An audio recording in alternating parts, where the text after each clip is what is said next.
Hello guys! I'm back. For today's video, ituturo ko sa inyo kung paano mag-update ng EasyTrip RFID para maging 1 RFID. Welcome to my channel. Please subscribe.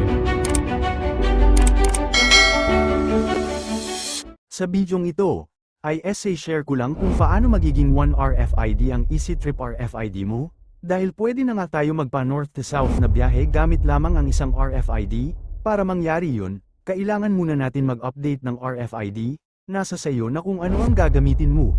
EasyTrip ba ng NLEX, o ang AutoSweep ng SLEX? Sa akin, mas pinili ko ang EasyTrip RFID. Paano nga ba i-update ang EasyTrip? Let's do this! Meron silang pinost na paraan kung paano ang gagawin, ito ay sa pamamagitan ng kanilang website, post ko na lang din dito, basta sundin mo lang yan. Pero kung hindi ka techie na tao, mas mainam na pumunta ka na lang sa malapit na opisina ng NLEX para sila na mismo ang mag-process. In my case, personal akong pumunta sa opisina sa Balintawak NLEX, at ganito ang ginawa ko.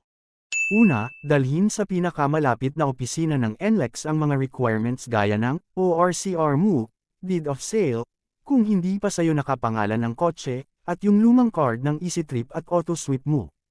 Ipasa ang mga ito sa customer service o kahit kaninong representative doon sa NLEX. Sila mismo ang magpa-process niyan sa kanilang website or database, para ma-check.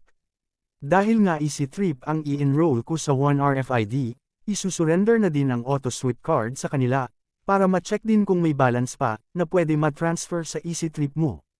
At kung tapos nang ma-verify ang iyong EasyTrip account, hihingi nila ang iyong email address para ma-send ang verification code. Tapos ipa-process nila yan, hanggang sa magme-message na ang Metro Pacific Tollways Corporation, na pina-process na ang iyong enrollment sa 1RFID. Hanggang sa may follow-up message na, approved ka na. And last but not the least, dahil approved ka na, ang representative ng NLEX ang magtatanggal ng AutoSweep RFID sticker sa car mo. Mas mainam nang pumunta ng personal sa opisina ng NLEX, para kung sakaling meron kayong mga katanungan ay mas mabilis nila masasagot. That's it for now. Sana ay may na-share ako. Salamat.